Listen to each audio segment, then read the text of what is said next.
안녕하세요, 청취자 여러분. 오늘은 뇌가 작동하는 방식이랑 되게 비슷한 인공신경망, 특히 그 스파이킹 신경망, SNN이라고 하죠. 이게 어떻게 그렇게 빨리 배울 수 있는지 그거 한번 이야기 나눠보려고 합니다. 네, 혹시 뇌세포 연경광도? 이걸 이제 시냅스 가소성이라고 부르는데 이걸 바꾸지 않고도 학습이 가능할까요? 이게 오늘 저희 질문인데요. 아주 흥미로운 질문이죠. 네, 그래서 오늘 저희가 깊이 살펴볼 자료는 시냅스 가소성이 없는 스파이킹 신경망의 빠른 학습이라는 논문입니다. 이걸 보면서 연결 강도 변화가 아니라 신경망의 활동 방식, 네트워크 동역학이라고 하던데요. 네, 네트워크 동력학. 그리고 스파이크 빈도 적응, SFA라는 특별한 메커니즘으로 어떻게 빠른 학습이 가능한지 좀 파헤쳐 보겠습니다. 네, 아주 중요한 지적입니다. 왜냐면 실제 뇌는 가끔 정말 딱 한 번 경험하고도 배우잖아요. 맞아요. 바로바로. 근데 우리가 흔히 아는 시냅스 가소성, STDP 같은 거요. 이런 건 여러 번 반복해야 해서 그런 빠른 학습을 이걸로는 다 설명하기가 좀 어려웠거든요. 그랬군요. 그래서 이 연구는 좀 다른 관점을 제시하는데요.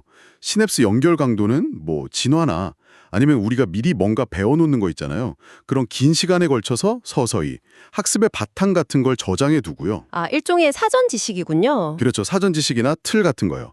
그리고 정작 새로운 정보를 딱 만났을 때 빠르게 적응하는 건 연결 강도는 그대로 두고 아주 빠른 시간 단위의 네트워크 활동 패턴, 즉 동역학이 맞는다는 겁니다. 그러니까 시간 단위가 다른 두 메커니즘이 협력하는 거죠. 와, 그러니까 학습의 틀은 천천히 만들어지고 실제 적응은 엄청 빠르게 일어난다. 흥미로운데요. 그럼 그 빠른 적응의 핵심이라는 스파이크 빈도 적응, SFA, 이건 뭔가요? 좀 더 쉽게 설명해 주실 수 있을까요? 아, SFA요? 그거는 뉴런이 한 번 신호, 그러니까 스파이크를 딱 보내고 나면요. 잠깐 동안은 활동하기가 좀 어려워지는 거예요. 아, 네, 발화역치라고 하는데 그게 일시적으로 확 높아지는 거죠. 마치 뉴런이 잠깐 좀 지치는, 쉬는 그런 느낌이랄까요? 네네, 이해됩니다. 그래서 이게 일종의 단기 기억처럼 작동한다고 볼 수 있어요.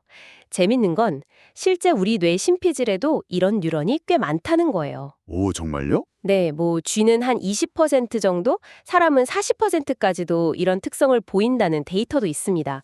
엘렌 인스티튜트 데이터 보면 나와요. 와, 40%나요? 생각보다 많네요. 그럼 뉴런 자체가 잠깐 반응성을 조절하는 건데 이런 일시적인 현상이 어떻게 연결 강도를 바꾸지 않고도 학습을 가능하게 하는 걸까요? 그게 궁금한데요. 바로 그게 이 연구의 아주 핵심적인 부분입니다. SFA 덕분에 특정 과제를 하는 그 순간에는 시냅스 연결 광도를 전혀 손대지 않고도 학습, 그러니까 상황에 맞게 적응하는 게 가능하다는 거죠. 네. 연구진들이 학습을 위한 학습, L2L 프레임워크라고 부르는데요. 이걸 사용했어요. 학습을 위한 학습. 네.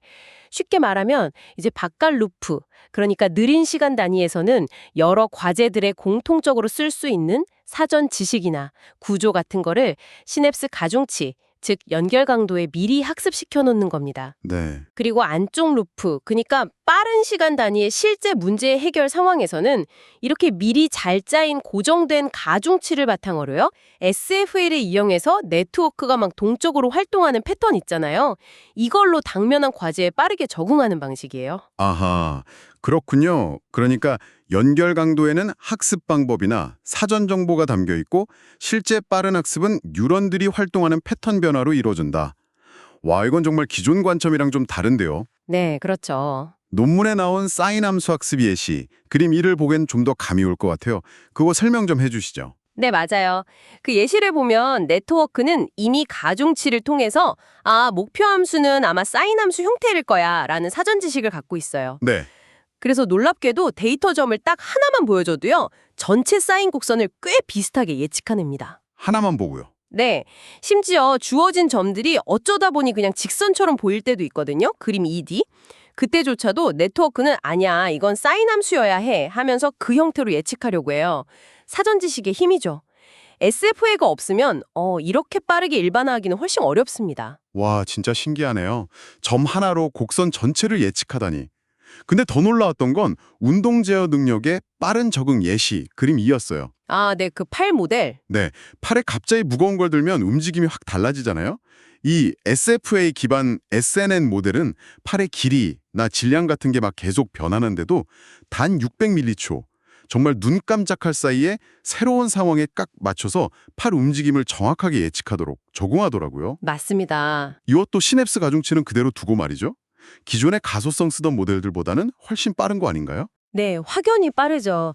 이게 뭘 의미하냐면 실제 우리 뇌에서도 관찰되는 빠른 운동 적응 같은 현상을 설명하는데 어쩌면 이 네트워크 동역학이 핵심일 수 있다는 걸 아주 강하게 보여주는 겁니다. 아, 기존 SNM 모델로는 사실 이런 속도를 내기가 좀 어려웠거든요. 그렇군요. 심지어 보상 기반 학습, 예를 들면 미로 속에서 목표 지점 찾는 과제 있잖아요. 그림 3. 거기서도 비슷하게 작동하더라고요. 네, 모리스 추중 미로 같은 거요. 네, 목표는 항상 가장자리에 있다라던가 이번 시도 동안 목표 위치는 안 바뀐다 같은 뭐랄까 추상적인 규칙 같은 거를 미리 가중치에 학습시켜두는 거죠. 그렇죠. 일종의 구조를 배우는 거죠. 그래서 실제 미로를 찾을 때는 연결 강도 변화 없이 SFA랑 네트워크 동역학만으로 엄청 효율적으로 목표를 찾아내더라고요. 네, 맞아요. 더 나아가서 이 연구는요, 이 네트워크 동역학을 이용하면 훨씬 더 재밌는 일도 가능하다고 제안해요.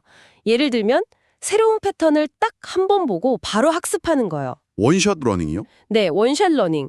그리고 그렇게 배운 패턴으로 뭔가 불완전한 정보가 들어와도 나머지를 채워넣거나 심지어 특정 패턴 기억을 그냥 즉시 지워버리는 것까지 가능할 수 있다고 보여집니다.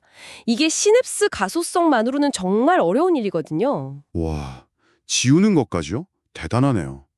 자, 그럼 이 모든 발견들, 이게 우리 뇌를 이해하거나 아니면 더 똑똑한 AI를 만드는데 어떤 실질적인 의미를 가질까요? 결국 학습이라는 게 단순히 연결 강도를 계속 바꾸는 그런 과정만은 아닐 수도 있다.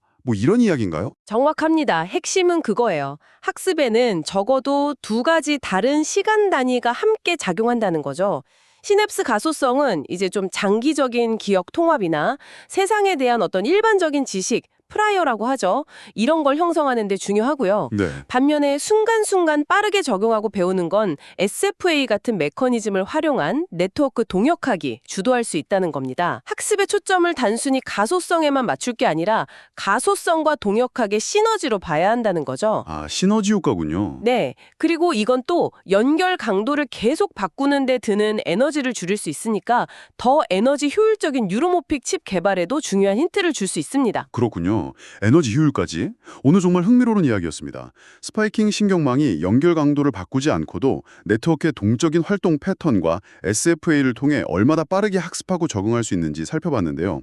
학습이 일어나는 방식에 대한 우리의 관점을 좀 넓혀주는 연구였던 것 같습니다. 네, 그렇죠. 청취자 여러분께 마지막으로 한번 생각해 볼 질문을 드리고 싶은데요. 만약에 빠른 학습이나 적응이 SFA처럼 뉴런의 어떤 일시적인 상태 변화에 크게 의존한다면요.